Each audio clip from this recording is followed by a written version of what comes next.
Mūsų 6. sezonas. Aha, pradedam.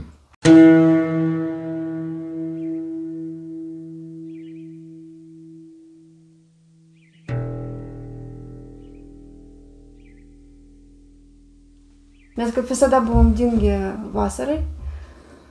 Nes turėjome daug darbų, jo, bet per vasarą turbūt buvo gana nemažai visokiausių įvykių. Nu, keista ta vasara buvo. Jinai šalta visom prasmėm buvo. Taip. Dvasia šalta, ir siela šalta, ir kūnų šalta, netikėta, bauginanti. Žmonės realiai blaškėsi baimėje ganomi. Ir dabar besiblaškantis irgi. Nes tokia karo grėsmė labai aiškiai buvo jaučiama, žmonės visko bijo, žinai. Nu, supranti, aš to Nežinau, kaip planuoti, žinai. Aš to pasakysiu, kad, nu jo, tai čia tas dalykas link mūsų darbo. Bet aš to pasakytą dalyką, kad tos grėsmės visos yra dirbtinai buvo kurstomos. Jo. Žmonės buvo sąmoningai gąsdinami. Ir tu pažiūrėk, žmonės buvo gąsdinami sąmoningai visur, visose gyvenimo srityse. Klimate, finansuose, saugume, karo laukime, žemės kataklizmų prasme, visose prasmėse buvo blogai. Visose buvo blogai. Ir praktiškai netgi yra toks jau pamėgtas, žinai, toks dalykas, gąsdinti toliau. Jo, toks jausmas, kad žiniasklaidos tiesiog konkuruoja, kas labiau kažko išgąsdins. Nemaloniau pasakys, kažką apšmeiž, apjuodins. Ir pasižiūrėk, ta mūsų vadinama žiniasklaida, suprantate, jinai ieško kažką negatyvo, ant to gyvena, kaip tokie kirminai sliekai. Gyvena ant to, ar kaip musės, žinai, gyvena ant to daikto visą laiką ir ieško, kas čia tokio pasimėgo dar kažko nesėkmė, feilų kažkieno, tai pasisakant neteisingų, draugystinį neteisingai. Galų gale, kai jau nieko nebuvo, tai pradėjo gąsdinti, kad prie žemės artinasi kažkoks objektas iš kosmoso ir niekas nežino, kas tai yra. Man tai gražiausia yra tas gąsdinimas, kad neklausykite, jeigu išgirsit danguje trimitą. Jo, jau gražiausia. Jeigu išgirsit trimitą trimituojant. Arba kai balsą šaukit, jokių būdų neklausykit jo, įeikit iš lauko į vidų, uždarykite duris, uždarykite langus ir negirdėkit, jokių būdų nesimelskite. Geras. Jo, nes tai jau ufonautai jūs šaukia. Ufonautai šaukia. Taigi, bažnyčios paėmimas gali būti traktuojamas kaip paimti jie buvo ufonautai. Ir tada atsirištų rankos veiksmam visokiem, daryt ką nori, nebelieka to varžančio mechanizmo, kas yra šventieji mūsų tarpe.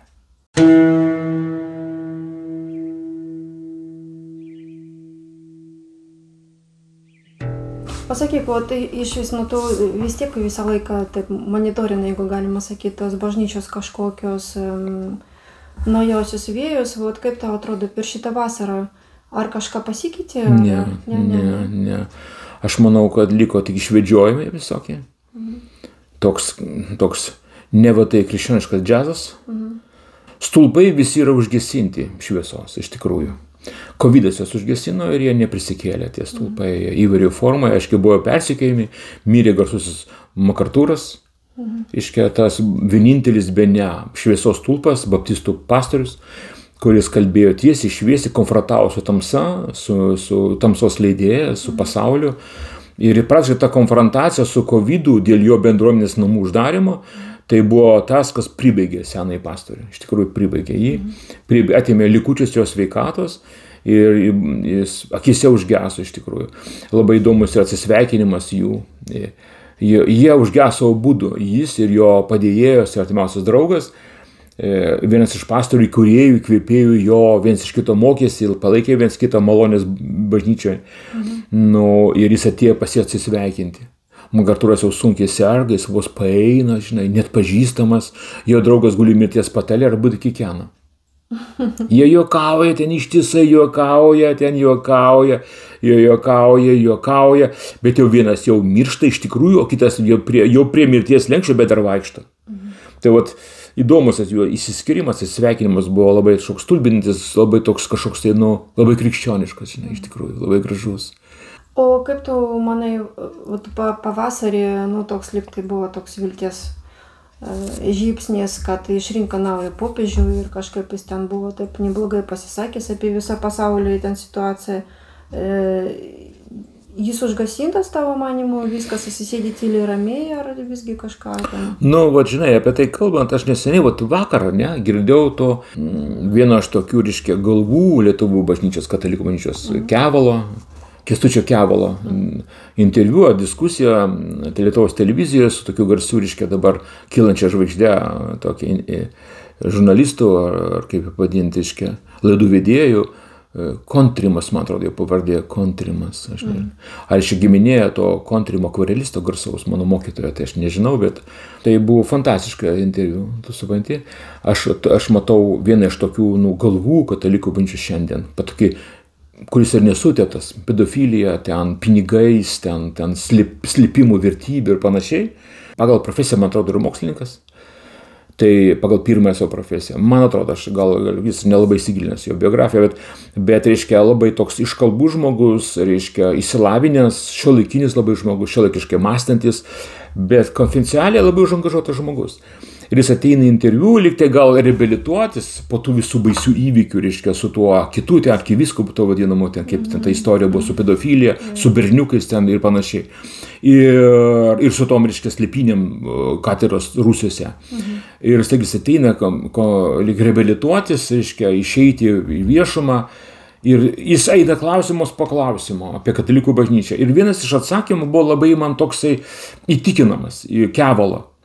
Žurnalistas sako, Kęstutį, svarbi, tas jo Kęstutį, aš ten net krūptelėjau. Spantiškai, Kęstutį. Net nieko negė. Jo, net, reiškia, jis paliko tą jo visą išorinį tą dalyką visą. Kęstutį sako, pasakyk, tas pedofilijos ir visi skandalai, kuriuos paskendo Lietuva šiandien, kaip mes visuomenė galim padėti?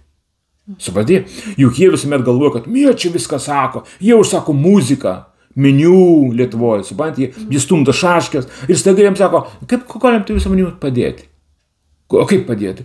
Pedofilijos skandalus, homoseksualizmo klausimus jūsų bendruomenėje. Ir eina klausimus po klausimo. Ir aš matau šitą žmogų, tokį, santūrų, iškalbų, susikontroliavusi, bandant įsisukti iš tų klausimų, kad nei vien jų neatsakyti. Nes neturi atsakymų. O kodėl jis sako? Žinot, sako, katalikiška bendruomenė yra milžiniška, 100 milijonų žmonių.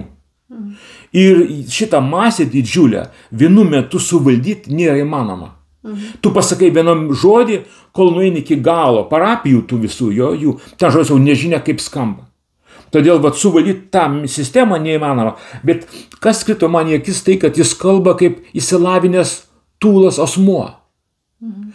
Už to asmens nestovi kontempliacija dvasinė.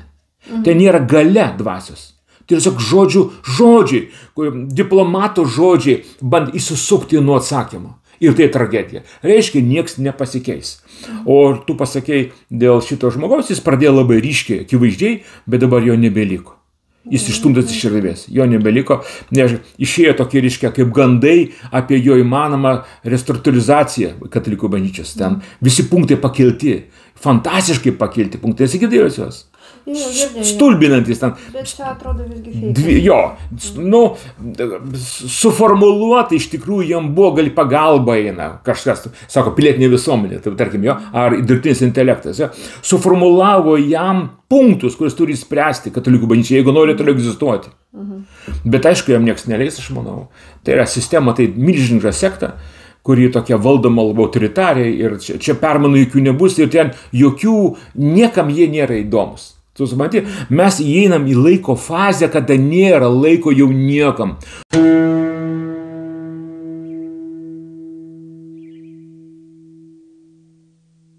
Tu atsimeni, mes netaip senai šnekėjom, kad laikas uždegti šviesą, žinai.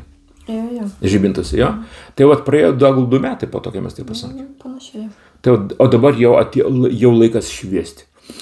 Antra mano tezė, ką aš labai tikiu, kad atėjo laikas, kada mes kabinsime iš vidinių resursų.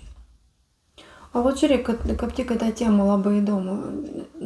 Mes katalikų bendruomenė, taip sakysim, tai katalikų bendruomenė, bet jeigu kalbėti visgi apie protestantų bendruomenę, turbūt nepasikeitė per vasarą banga tų visų, kaip sakyti, ir laidų ten, ir pokalbių, ir pranašysčių, jeigu tai pranašystės, apie tai, kad vienu žodžiu, tema tik viena, tai paėmimas, atėjimas. Jau?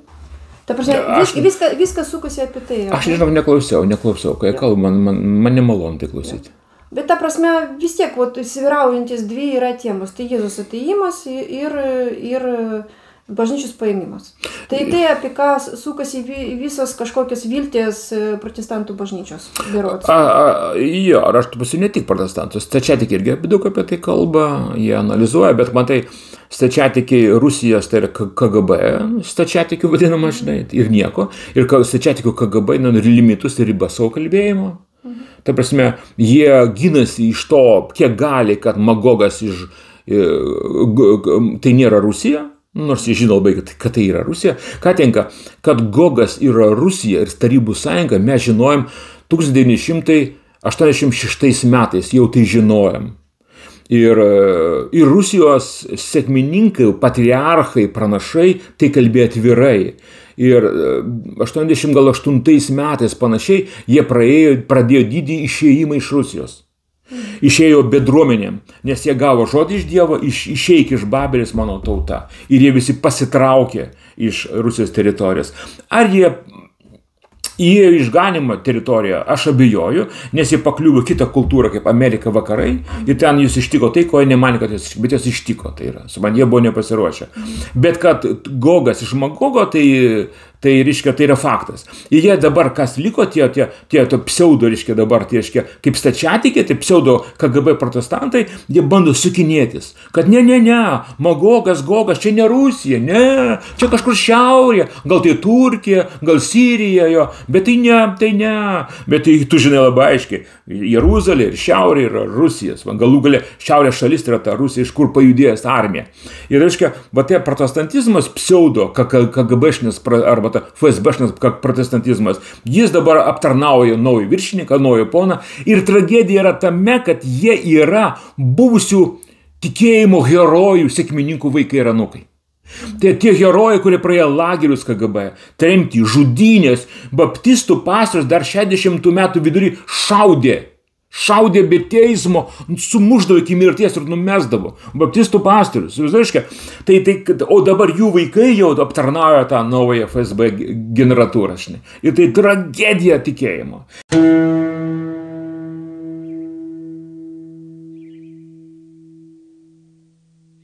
Išvis, aš ką dalyką supratau per tuos metus, kad Rusija kaip teritorija buvo saugoma Dievo. Per kainą, per giliai tikinčią stačiatikių bažnyčią arba giliai tikinčius stačiatikių hierarchus. Taip, ten buvo dvi grupuotės, viena aptarnavo caro ložę, kita aptarnavo Dievo sostą. Tai buvo labai dvi grupuotės, akivaizdžios grupuotės, kurios konkuravo tarpusavyje, reiškia, bandėm prie caro prieiti ir kalbėti carui, kas bus, jeigu bus, ir bus. Bet caras apsistatė pseudo žmonėmis, tais komentatoriais, Rasputinu kaip panašiam veikėjas ir jis pralaimėjo tragiškai šitą karą, kartu su jo Rusija. Kas atsitiko Rusija, ateina nauja jėga, bolševizmas, kuri pirmų dalykų išnaikina visą stačiatikių bažnyčią. Uždaro šitą projektą, absoliučiai. Ir prasideda didysis puvimo procesas Rusijos teritorijoje. Kadangi teritorija didelė, jiem reikėjo 100 metų, man atrodo, kad jie galutinai palaužtų šitą tautą. Ir šiandien rusų tauta yra užkrėsta, giliai ir serga. Užkrėsti mechanizmai yra žinomi per žodį, spaudą ir televiziją. Kašpirovskis dar 80 metų vidury, 90 metų pradžioje jau praktikavo užkalbėjimą vandens, televizorių, žmonių panašiai, ir jiems tai sekėsi. Ir FSB išvedė į naują lygį. Mes žinom, kad Palangoje 88-89 metais jau rinkosi ekstrasensai į specialius seminarus KGB organizuojamus. Palangoje. Taip, viloje, viena iš vilų. Ir jie ten jau rinko žmonės Lietuvoje, Pabaltyje, per kuriuos ateityje įtakos valstybės. Jų tikslas buvo taip kalbėti, arba taip girdėti, kad tu kalbėtum kažkur esančiam žmonėms arba struktūrai valdžios, arba girdėtum, kai jie kalba, duotum įsakymus jums veikti. Tai reiškia, ir mano manimo Lietuvoje tas procesas neįvyko. Dėl ko? Dėl kalbos barjero ir to istorinės atminties. Lietuvių tauta nukentėjus dramatiškai nuo Rusijos okupacijos komunistinės, jie atsisakė naudot, taip atvirai priimti tą direktyvas iš KGB einančias. Atsisakė. Nors šiandien Lietuvoje yra didžiulė grupė žmonių, kurie tai priimas direktyvas. Tai čia toks gėdingas ir tragiškas veiksmas Lietuvoje. Tai reiškia, bet Rusiją jie okupavo pilnai. Per televiziją, per žodį, jie kalbėjo ar dar kažką daro. Aš nežinau, ką jie daro, bet jie šiandien sugriovė šitą tautą, jie okupavo ją, jie supūdė ją, jie pavertė šitą nuolandinę, šitą tautą. Visa tauta, ką tai? Visa tauta. Aš nežinau, ar liko dar bent vienas žmogus Rusija nepaliestas šito sifilio dvasinio. Nežinau, aš abejoju. Manau, kad nepaliestų nebeliko. Visi jie daugiau mažiau yra taip. Jeigu tu pažiūrėsi kada nors trumpai 3 minutės Rusijos televizijos, jo. Bet jeigu nedaug dėjau, tu žinau, kad tu turi panašiai minutę laiko sustoti, uždaryti savo ausis ir negirdėti, nes jie skverbėsi į tavo sielą, momentaliai skverbėsi.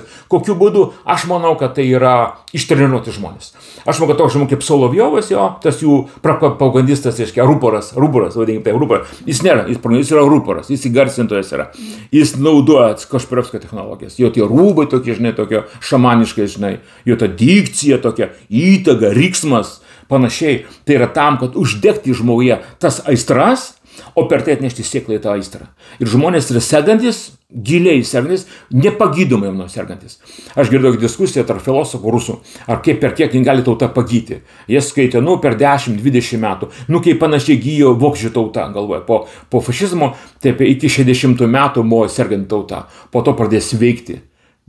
Dabar, sako, tiek metų reikėtų rusų tautai, kad pasveikti po to, kas šiandien jiems yra padaryta.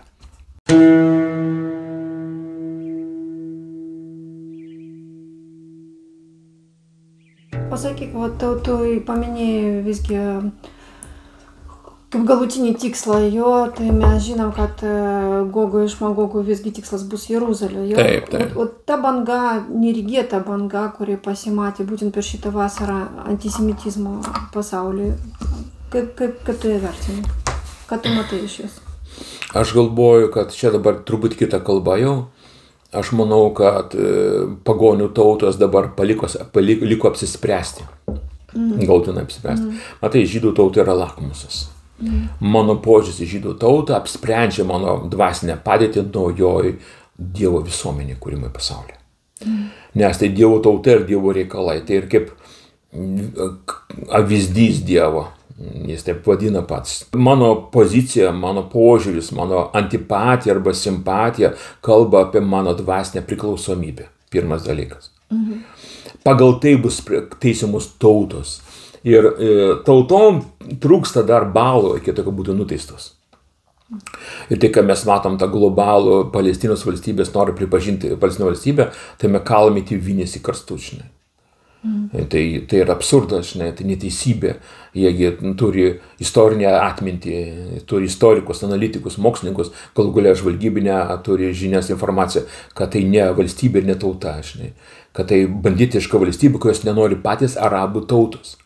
O šitie žmonės nori pripažinti. Ten tokių momentų labai tokių leidžiančių stipriai susimastyti, kad labai akivaizdu, kad arabų pasaulis nelaiko jo arabais. Taip. Nes jo atsisako visiškai griežtai. Labai akivaizdu, kad kai vyksta bet koks karinis konfliktas pasaulyje, visada yra banga pabėgėlių. Ar tai būtų Sirijos pabėgėliai, Senegalų pabėgėliai, Sudanų ten ir taip toliau, ukrainiečių, galų gale dabar krūvų pabėgėlių yra. Bet mes nematom Palestinų pabėgėlių. Jeigu mes, tarkim, galim kalbėti apie, kad yra libaniečiai ir yra Hezbollah, yra iraniečiai ir yra Irano revoliucijos jo armija, tai kalbėti apie tai, kad yra palestiniečiai į Hamasas, neįmanoma. Ta prasme, ten Hamasas nuo motinų saiščių tiesiog. Supranti, Katrina, paklausyk, jeigu imti grinai, o taip žvelgti kiaurai ir atsiremti į sieną, tai ta siena yra Primakovas, užsienio reikalų ministras, ir jo politika, kuriant Stalino tokį, kaip sakyti, atsakymą arba kerštą Izraeliui. Primakovo politika buvo tokia, kad per KGB, per diversinės grupės sukurti tokią diversinę grupę šalia Palestinos, šalia Izraelio valstybės, kuri bus kaip dieglys nugaroj visą laiką, kaip bausmė, kaip prakeikimas Izraeliui. Ir jis ją sukūrė tą grupę. Vienas iš tų organizatorių tai buvo Arafatas, žmogus sifilitikas, kuris mirė siaubingą mirtimi ir panašiai, vat jis kūrė tą įdėgė tiem vaikam nepykantą viskam, kas yra Izraelis, beprotišką nepykantą. Jeigu tu matysi filmuotą video medžiagą, kuriuose prieš panašiai gal 10 metų eina Hamaso, tie visi tie daliniai viešai, jie visi salutuoja Zichalį daro. Juodai apsirengia ir Zichalį daro. Ta organizacija sukurta tokia fašistinė organizacija, kuri nekenčia viso, kas yra žydiška. Iš vis islamas, tas radikalus islamas, kuris pateikavo Hitleriui savo laiku, jie darė tą patį. Čia nieko naujo nėra. Vienintelis visgi, kad kažkoks atsirado ten tie dariniai, Saudo Arabija, Emiratai, kurie sukurti buvo Britų kolonijų pagrindu, ir Britai jiems padovanotas naftos išteklius, įsivaizduodami, kad jie dabar vas bendradarbiaus. Bet jie tapę savarankiški ir turtingi, dabar jie nebegali paklusti akivaizdžiai. Čia pusė, kuri ta pusė, bet kai mes matėme Europoje, Amerikoje, Australijoje, Naujoje Zelandijoje, didžiulis demonstracijos prieš Izraelių, kuriame daug yra baltaodžių, taip sakysim, jo žmonių aiškiai europiečių. Kaip tai vertinti? Supranti, jeigu tai pažiūrėti įsilavinimą, įsilavinimą ir propagandą, tu gali pamatyti, kad vakarų įsilavinimas mokyklinės universitetuose yra labai kiauras, paviršutiniškas, lengvabūdiškas. Toliau, dauguma didžiųjų universitetų yra kairiųjų rankose. O kairieji tai yra Arafato, Gazos, homoseksualistų, transvestitų ir visų kitų užtarėjai. Nes jie taip skaito, jie yra kairieji, socialdemokratai vadinami jie yra visų nuskriaustųjų gelbėti ir užtarėjai. Ir jeigu tik pamato tokia grupuotė, kad yra skriaudžiama visuomenės arba vakarų kultūros, jie sako, ateik pas mus, mes tave galbėsim, mes tave užtarsim. Tai va tai pavyzdys, jie neturi gero įsilavinimo, tokio gilausio, rimto įsilavinimo, nieks rimtai jų nemokina, o propaganda tokia su tais vaizdais, mirštančiais vaikais, ten verkiančiais, badaujančiais, yra didžiulė. Žydai daro daug labai klaidų. Kadangi jie išdidus, pasipūtę ir arogantiški, jie neduoda reikiamos medžiagos apie tai, iš tikrųjų. Jie nekomentuoja deramai to, kas vyksta. Kodėl jie nekomentuoja to spalio įvykių visų, žudynių? Kodėl išdidus, mes saugom aukas? Ką reiškia saugom aukas? Ką reiškia? Jeigu mes nematėm tų dalykų, ką mes galim žinot, kas ten įvyko? Jie slepia viską. Tu žinai, mes turėjom nesnei draugus iš Izraelio atvažiavusius. Jie visi kalba tą patį. Šitas žmogus, Netanyahu, jis slepsosi ir panašiai. Ir čia labai naudinga šitiem kairiam jėgom, Rusijai, Magogui, tai labai naudinga pozicija. Ir nežinomas visos tiesos, nedemonstravimas tos medžiagos, padarė tai, kad vakarai toliau nežino, kas ten vyksta. Bet ta prasme, tai Netanyahu vykdo įsakymą priartinti Mašiachą. Vykdo. Netanyahu man tu supranti, čia tokia tema, žinai. Aš vis galvoju, kad žmogus neatgimęs, jis negali šiandien turėti jokios valdžios. Aš nesuprantu, atgimimas šiandien yra tiek svarbus ir matomas, atgimė ar neatgimė žmonės, o tas pats iš tos pokalbės su to Kęstutiu Kėvalu. Tu matai, žmogus kalba logiškai, teisingai, bet tai nėra bažnyčios žmogus. Jis neatstovauja bažnyčios. Jis atstovauja kitą organizaciją. Ir va čia grįžtam prie to paties momento, ką anksčiau kalbėjom. Bendruomenė ir bažnyčia – du skirtingi dalykai. Šiandien mes turim daug krikščioniškų bendruomenių, labai daug, skirtingų, bet turim tik vieną bažnyčią. Ir tai ne katalikų ir ne protestantų, bet Kristaus rankomis statomos pastato. Jis pasirenka savo. Jis dedavosi savo pastatą. Ir žmogui daugiau nepatikėjo bažnyčios statybos. Taip tu gali pastatyti namą ir dėti į vitražą. Bet tu negali pastatyti bažnyčios. Tau tai nieks neleis. Tu neturi sugebėjimų, neturi galių ją pastatyti.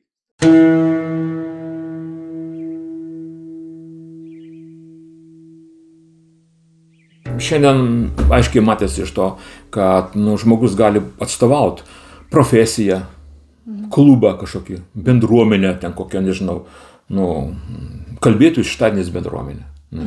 Ar švento rašto skaitytojų bendruomenė, taip? arba kokių apeigų kultivavimo bendruomenė. Apeigos gali būti gražios, negražios, iškilmingos, neiškilmingos, paruštiniškos, kaip pas protestantus. Apeigos yra tokios primityvios, neįdomios, nemeniškos. Ir tu gali matyti katalikų bažnyčią su užpostom apie apeigom. Bet iš esmės tai nieko nekeičia. Iš esmės sudaro Kristaus dvasia. Man įdomu patiko vienas iš 80 metais kalbėjusių tokių pranašų amerikiečių. Tu kalbėjai? Ne, aš kalbėjau jo interviu seną. Jo paklausiu, ką galvoja apie pabaigą. Ir sako, žinot, pabaiga, pagal koks bus kertinis atspirties taškas atsispirti žmogui ir kilti. Tai Dievo dvasios buvimas žmoguje. Dabar žinom, kad šitose bendruomenėse protestantiškos yra įvairūs mokymai apie dvasios buvimą. Nuo kokių pogrindinių katalikų iki kokių ten progresyvių, ten sekmininkų, jo. Ir skirtingai vertinam ir kalbama, kad tai su Eucharistija ateina, su krikštu ateina šventoji dvasia, kiti kalba su kalbų kalbėjimu, su krikštu ateina radikalus sparnas. Bet dabar ne taip svarbu technika, svarbu faktas. Yra tai ar nėra? Ar yra tavyje Dievo dvasia, galima pajusti iš tavo vertinimo, tavo matymo, iš tavo gelmės priežasčių matymo. Tu nekomentuoji pasekmių, tu matai priežastį. Iš to galima galvoti, kad galbūt Dievo dvasia ten yra ir kažką žmogui apreiškia. Bet jeigu tik tu esi faktų konstatuotojas, tu esi eilinis kokios tai bendruomenės analitikas. Geras, blogas analitikas, kitas klausimas. Bet tiesiog nieko daugiau kaip analizė. Netgi aš matau, kad japonų, tie futuristai vadinami, jie kalbėdami apie istorijos pabaigą, jie turi įžvalgą daug didesnę negu dabartiniai religiniai kalbėtojai ir šnekėtojai. Jie anksčiau negu bet kas kitas pradėjo kalbėti, istorija baigėsi. Istorija baigėsi. Ir po to kalbėjom, praėjo 20 metų, tai palauk, kur istorija pasibaigė. Ir čia triukas, kad istorijos baigtis tai nėra valandų skaičius. Tai dvasios dėmuo, kuris išsenka, išsibaigia. Ir tai nėra, kad kaip stabdį suspaudį ir stoja vietoj. Niekas taip nesustoja vietoj. Tai yra sustojimo ta banga, vadinama, tas linija, kai stoja mašina. Tuo labiau istorija, jinai laike išsenka, pasibaigia. Vienas etapas, bet dar neprasidėjo kitas etapas. Bet dar vis vyksta stabdymo procesai šiandien istorijoje. Jinai vis dar stoja. Stoja iš to, kad mes matom kitus vaizdus per langą. Tas žodis ir apsiniauks žiūrintis pro langą, tai va dabar pildosi. Yra toks Tomo Kondrato romanas, ir apsiniauks žiūrintis per langą. Tarp kito labai įdomus rašytas. Labai įdomus, unikalus, gaila, iš Lietuvos, mes nieko apie jį nežinom praktiškai. Tai aiškiai, istorija stoja ir vaizdai keičiasi ir tai mūsų negąsdina. Aš to pasakysiu, aš pats asmeniškai, kurį laiką jau gyvenu, ne taip ilgai, bet gyvenu begaliniam laukime. Aš nežinau datos valandų, be abejo, čia tai, kad čia tie reiškia, išminčiai, tie žinovai skelbė, kad mes jau žinom, pagavom Dievą už rankos, jau tipo, mes žinom jau tie įmo valandas, laikom už skverno, žinai. Jeigu nekalbėti apie tokius ten, tipo, Jėzus grįžta trečiadienį popiet, bet jeigu kalbėti visgi, yra didelis, kaip tu sakė, laukimas, didelis laukimas prisikėlimo ir paėmimo. Taip. Bet akcentas beveik visada daromas į laiką, bet ne žmogaus stovi. Aišku. Ne? Ta prasme, nekalbama beveik apie tai, kad prisikėlimas jis prasideda dabar. Dabar tu turi prisikelti savo vidumi. Dabar tu turi atrakinti Dievo karalystę viduje. Kitaip tu ją nepateksi. Kad tos karalystės principas yra meilė. Jeigu tu dabar ne prisikelsi meilėje, o tai Dievo principas, tai tada vargu tau laukti prisikėlimo, nes tu prisikelsi kančiai, o ne šlovei. Ta prasme, ar ne laikas paklausti save, ar aš esu pasiruošęs prisikėlimu? Tai va čia yra tokia labai įdomus biologinė, anatominė žmogaus išskirtinė savybė. Mes negalim pamatyti save, tik kai kurias kūno dalis. Bet visą mes negalim save pažvelgti, net fiziškai. Tu supranti, man reikalinga tu, kad pasakytų man, apie mano stovį, kūno, pavyzdžiui, stovį. Nes tu mane matai. Aš prieš tave esu va toks matomas visas. Ir tu gali mane aiškiausiai iš bet kokių kitų žmonių įvardinti. Mano bėdas, silpnumus ir visą kitą. Aš pats negaliu, net norėdamas, negaliu savęs įvardinti. O to labiau vidinių procesų. Vidinių procesų tu negali matyti ir aš negaliu matyti. Bet yra pasireiškimai vidinių procesų, tendencijos, iš kurių gali galvoti, kad aš gerai judu arba blogai judu. Supranti? Ir matyti pavojų, kai jeigu aš taip vidumi savo dvasios judėjime judėsiu, blogai baigsiu. Jo? Nežinant visų regalijų, kaip aš vadinu, krikščionių ten, tai panašiai ir panašiai. Niekam tai neįdomus. Pavadinimai neturi jokios reikšmės. O vidiniai procesai, ir mums sunku, mums reikalinga pagalba.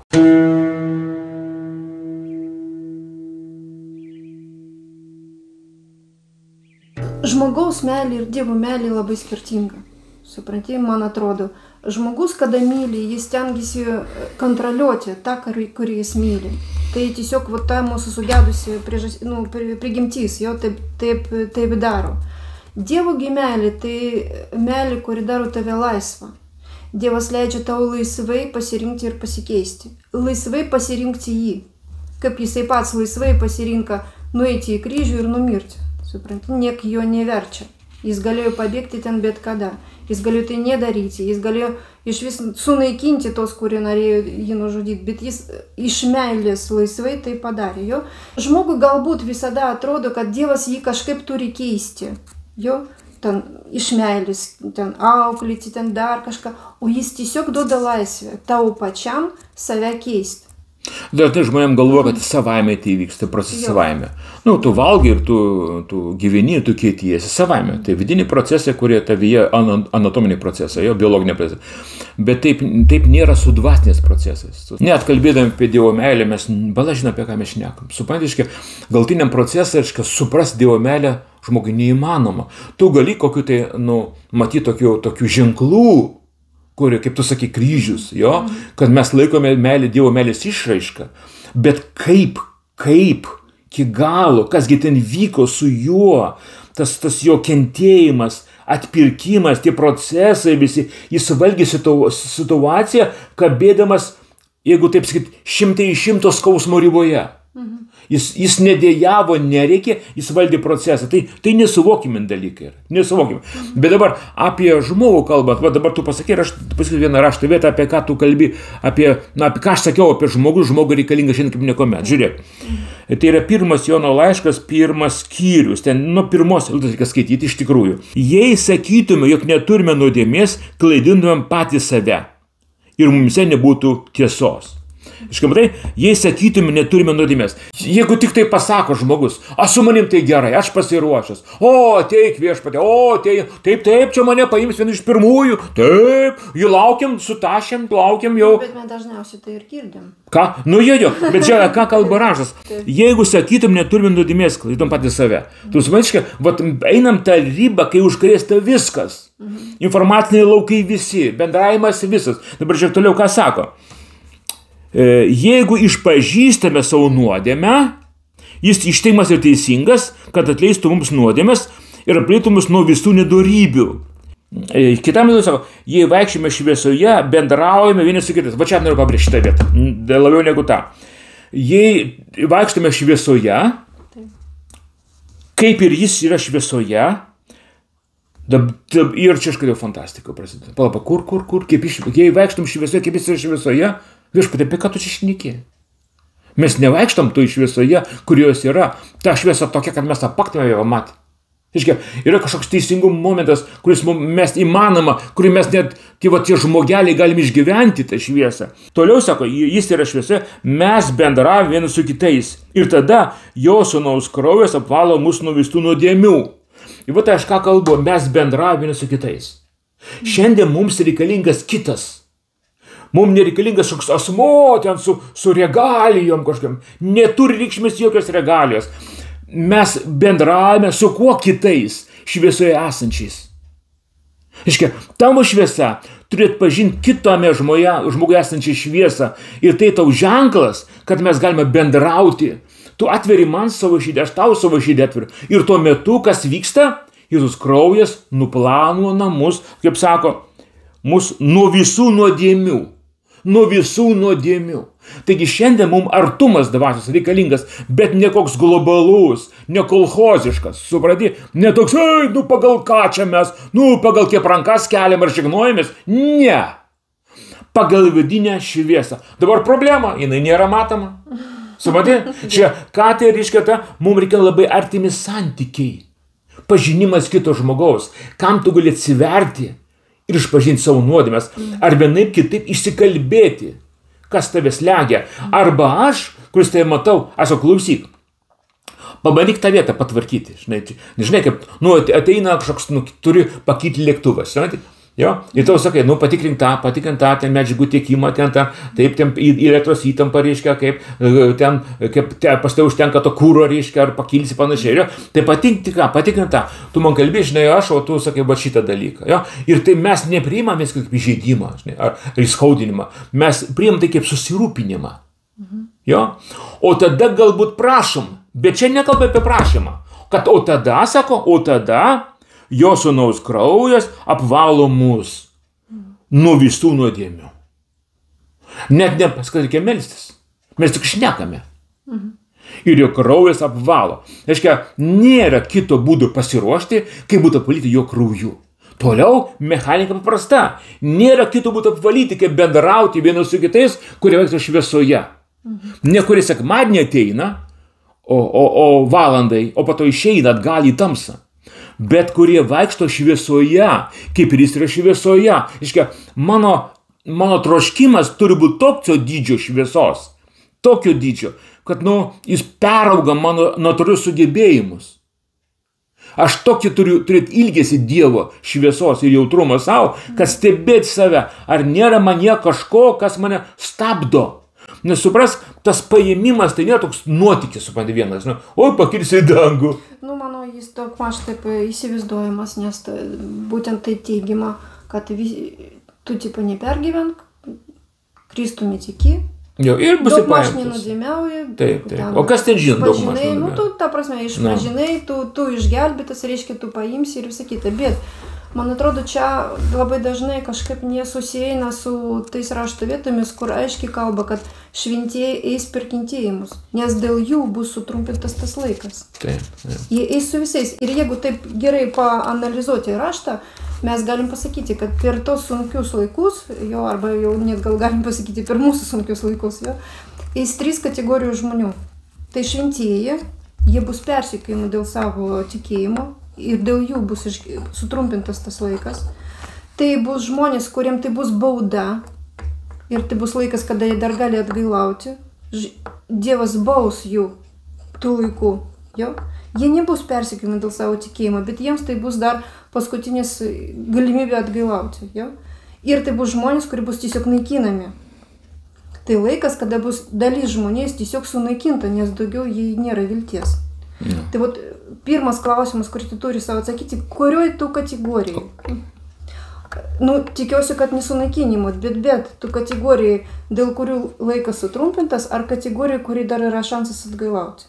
Dauguma krikščionių greičiausiai yra visgi antroji kategorijai, nes šventųjų negali būti taip daug. Ar yra tavyje ta savybė, tos šviesos, kaip tu sakei, kuri ir pritrauks tave išvis prie Dievo karalystės? Turi būti tavyje tas aliejus, kuris švies ir tu matysi kelią. Ar nebus išvis to aliejus? Tai laikas, man atrodo, ne džiaugsmingai trinti rankas ir laukti, kad Jėzus sugrįžta. Tai labai laikas vidiniam, sunkiam ir intensyviam darbui. Aš manau, kad jo sugrįžimas viena dramatiškiausių įvykių krikščionybės istorija bus. Viena dramatiškiausių įvykių. Nes, sako, iš lovos bus paimtas tik tai vienas, žinai. Nuo girnų paimtas vienas, iš lauko vienas. Ta prasme, tai bus didelis išsiskyrimo laikas, jo? Ja, tai didžiulė drama. Taip. Tik tai drama bus būtent ne tam, kurie kyla, o tie, kurie lieka. Taip. Ir vat tiem, kurie lieka, tada mes galim galvoti, kokioj tik kategorijai priklausai. Tarkim, jeigu maloningas Dievas duoda dar kiek tai laiko jam, ten kelis metus, kad apsigalvoti, aptarti. Ir kančias save apvalyti. Taip, jo, ir būti apvalytam kančios, tarkim, bet jeigu taip vadinti, ar tai įmanoma, kad kančia apvalo, aš manau, kad apvalo. Visos tos kančios, kurias mes patyrėme, ten iki kraujo, ne iki kraujo, bet jos labai man padeda. Aš tikiu labai, kad sunkumai labai reikalingi mums. Nes sunkumuose mes pamatom tikrą vertę, žinai. Kada ištinka kokia tai nelaimė, tu pastebėk namuose, būnam šeimoje, gyvenam, ir kažką ištinka staigi nelaimė. Ir tu matai mūsų artimo reakciją, žinai, ar jis įsiganda, pasimeta, šaukia, bėga, ką jis lepiasi, ką jis daro. Tai yra tikras jo būdas, kurį mes pamatom išbandymų metu. Tai yra labai gerai save pamatyti. Žinai, įdomu, aš tokį sapnas nesapnavau, žinai, čia prieš porą dienų. Aš sapnuoju, kad aš stovykloje randuosi ir ten miegu ir kažkas beldžia mano duris, bet beldžia šitaip. Duris šitaip beldžia. Ten būna, kad man beldžia kažkas tai naktį, anksčiau tai būdavo, dabar jau nelabai, žinai. Kad man tenka lipti ten žiūrėti, kas atsitiko ir panašiai, kaip budėti jam. Bet beldžia šitaip baisiai, kad aš taip įsigandau. Aš galvoju, kad iš vis pas mane nėra baimės ir tokios globalios baimės iš vis nėra. Bet aš siaubingai įsigandau. Aš noriu pasakyti, kad šėtono ginklai yra baimė, kurioje stingsta mūsų dvasios jėgos. Mes įsigastame ne juokais. Bet taip įsigastame, kad fiziškai mes tokios baimės net galbūt negalim jausti. Nes nėra tokio žmogaus, kuris tokią baimę sukeltų. Čia vakar pas mane buvo toks žmogus, jis pradėjo mane persekioti ir rėkti. Žinai. Eina, pavažiuoja paskui mane ir rėkia. Bet tai reikia tokių balsų, kad tai buvo baisus toks balsas, žinai, aš nesigandau niekiek, man juoką ėmė vis tai, bet aš girdau, bet aš tą naktį, kai girdėjau šauksmą, tai aš girdėjau šitokį baisų šauksmą, nes sapne labai įsigandau. Aš taip įsigandau, kad aš visas įsigandau, baimė perėmė mane visą, bet įdomu, kas buvo toliau, aš pribėgau prie durų ir analogiškai pradėjau rėkti ant jo. Ir staiga ano pusė, sako, oi, ko tu čia rėki? Ko tu čia rėki? Ko čia šauki? Negalim ramiai pasikalbėti? Ko čia taip šauki? Tu supranti, kad reaguoja abi pusės dvasinės. Ir viena rėkia, kad tu nutiltum, pabėgtum, bet jeigu tu nenutyli ir iššoki į kovą, tu šauki atgal jo balsu ar didesniu, ta dvasia iškart traukėsi.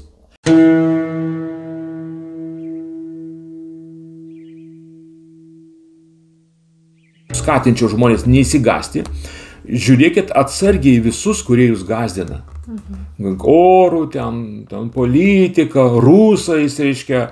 Rusai iš tikrųjų yra baisi, tokia nelaiminga prakeikta tauta. Ir sunaikinus Čekių bažnyčią, kaip sakiau, jinai yra supuvusi iš vidaus. Išprotėję apsėsti žmonės. Taip, jų vadovas Putinas norėtų pulti vakarus. Taip, jis kaupė jėgas tam smūgiui, nes jis antiek yra išprotėjęs, jis nesupranta, kad kokia jėga, kontrjėga jo laukia šitoj vakarų teritorijai, Pabaltijos šalyse, Lenkija, Skandinavijos šalis. Kokia jėga, kas su jais vyks. Jo? Šitie žmonės, kurie bandytų mus pulti, jie būtų sunaikinti, ten pat dar neišėjo į starto poziciją, žinai. Bet jis antiek yra apsėstas, jis nelogiškai mąstantis, jis gali pabandyti. Bet gali ir gaus atkirtį, jeigu pabandys, iškia. Kiek jis spės čia sunaikinti, čia per tas minučių, kiek 10-15 sunaikinti čia Lietuvoje, sunku pasakyti. Jų smūgiai būtų dramatiški. Bet noriu kitą dalyką pasakyti, kad Gogas iš Magogo žemės bus išvestas į šito žemės į rytus. Į Jeruzalę. Kaip jis nenorės ten eiti. Nes koks bebūtų apsėstas žmogus, jame veikia kokia elementari logika, nuoseklus kažkoks mąstymas, žinai. Bet nežiūrint jo logikai, jo tendencijom, jam bus įvertas, kaip sakau, senam buliui, išpratėjusiam nosi tas žiedas ir iš nors bus išvestas į rytus. Ir ten sunaikintas. Nes šita masė žmonių, jinai negali būti perauklėta. Niekas neturi pasaulyje jėgų, nei sistemas perlaukti milijoninę sumą žmonių. Jis bus tiesiog Dievo sunaikinta. Sunaikinta bestovint vietoje. Tai reiškia, taip, kaip sakau, jis gali priartėti prie mūsų sienų. Jie gali bandyti kažką daryti. Jau Lenkijoje prasiveržimai, kokie vyksta, Lietuvoje kažkoks buvo ten praskaitų šachedai. Reiškia, bandymai praskaisti yra. Bet pati jėga, aš manau, kad tai negali, o jeigu galės, galų gale bus apgręžtas Dievo ir nuvesęs savo mirtį, į savo sunaikinimą. Todėl aš noriu paskatinti visus žmonės nebijoti. Reikia suprasti, kad kada jūs bijote jo, tai dar labiau pritraukia. Jis jaučia tą kvapą, žinai. Jūs žinot, kad kada mes įsigastam labai, mes padam prakaituoti. Ir kai prakaituojam, tai įsiskiria ta medžiaga, fermentą jo, kurį mato, žvėris jaučia, gyvuliai jaučia, tada bus dar labiau puola. Tuo labiau šėtonas. Kada tu įsigasti, jis mato, jam daugiau nieko nereikia, tu bijotum. O tu turi nebijoti. Tu turi nebijoti. Absoliučiai nebijoti. Jeigu esi krikščionis, tu vien turbūt jokios baimės. Tokie grasinimai turi tave užtikti ryžtą pasipriešinti. Jėzaus Kristaus vardu. Lauk! Aš tais nebijau. Lauk! Lauk! Lauk! Ir nieko daugiau. Ir nieko daugiau. Štai kokia turbūt reakcija. Kada pasiteina mintis, reiškia, kad Lietuva bus okupuota ir sunaikinta, pasakyk, va tu šėtonė, kuris dabar man tai pasakėjo, aš surišu tave, įsiunčiu tave į pragarą, tiesiog dabar, Jėzus vardu. Ir pastebėk, jeigu tai naudosi praktikoje, jis nustos tau kalbėti tos dalykus. Pažiūrėk, ką jis dar tau kalba, į ką jis tau rodo, į alkoholį, į moteris ar vyrus, žinai, pažiūrėk pinigus, ką tau karjerą, žiūrėk, kas tau rodo. Ir kai rodo tau galimybę per trumpą laiką pradėti gerą karjerą, pasakyk, šėtone, Jėzus vardu, lauk iš mano gyvenimo. Man nereikia trumpalaikės karjeros, man reikia ramaus gyvenimo. Kada jis tau rodo kitas moteris, jo, ką berodo, ką bekalbėtų, galimybės, ką tu išgyvensi su tą moterim. Pasakėjom, šėtone, va tu dabar šėtone, kuris dabar man tai kalbį įrodai, Jėzus vardu, lauk į pragarą. Nes tau nereikia geresnių moterų. Supranti, nereikia. Kaip ramybės tavo santuoka ir tavo šeimoje. Jeigu rodo du vyrus, tas pats. Jeigu rodo iškrypimų formas, turi suprasti, kad homoseksualizmas yra mirtina nuodėmė. Mirtina nuodėmė. Šitai vietoj auka nebeveikia, viskas, taškas, baigta, finita. Įsitraukia šitos santykius, tu iš čia niekomet neišeisi gyvas. Niekomet. Todėl bėk nuo šitų santykius, lieptis nuo jų. Jokių būdų neleisime, jokių būdų paliesti šitų santykių, nebus kritiški visam gyvenimui. Jau nebesvarbu, kurie tu ranką žegnojas, jo? Ir koks vanduo tave aptaško, ant kiek jis yra šventas, ar koks šventųjų bendravimo tu turi. Tu esi pasmertas jau pasmertas. Aš nežinau, išėjimas buvo tokių teorijų, kad homoseksualizmas reiškia tokių įvairių teorijų. Aš nenoriu į detalės tų teorijos, yra labai toks sunkios, reiškia, bet kad atpirkimas yra tiem žmonėm. Žinai. Mano asmeninė patirtis, kaip pastoriaus kartu su tais žmonėmis, nei vienas iš tų žmonių, kuriuos konsultavau ar bandžiau konsultuoti, išvest, neišėjo iš to. Ir jie man sakydavo, kad, sako, jūs net nesuprantat, kokia tai eiga, ar kokia tai valia, ar ką tai padarė su manim šitie santykiai. Yra kontroversija kažkokia tai vyksta žmogoje, persikėlimas pozicijų, blaivumo, kad po to išeiti jau neįmanoma, tik belieka laukti teismo, štai ir viskas. Jeigu tu žinai Jėzų, ypač žinai ir praktikuoji iš tos santykius, tai tu pakliusi tą grupę, kančios grupė ir, nežinau, gal atkentėjimų, kad ypatingi asmeniniai, žinai, iki kraujų, sako, jie gali tau padėti, galbūt, daug dievė. Geriau atkentėti kraujo kentėjimus žemėje, geriau sumokėti kančią savo begalinę kažkokią, bet nepakliūti vietą, kurioje tą kentėjimą truks amžinai. Tai faktas.